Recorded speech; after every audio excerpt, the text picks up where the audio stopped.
إن الباطل كان زهوقا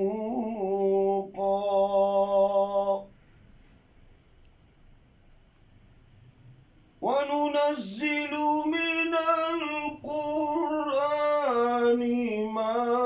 هو شفاء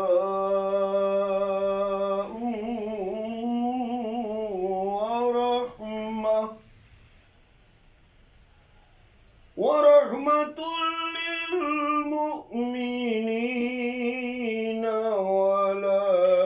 يزيد الظالمين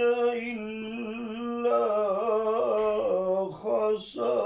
خسارا وإذا أنعمنا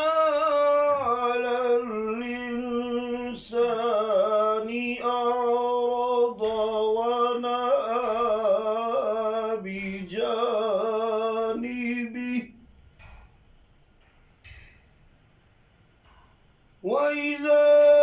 مسه الشر كان يئوسا قل كل يعمل على شاكلته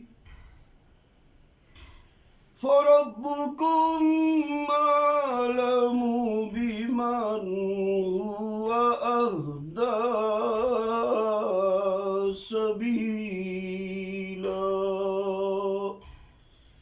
آمنت بالله وصدق الله ومولانا العظيم.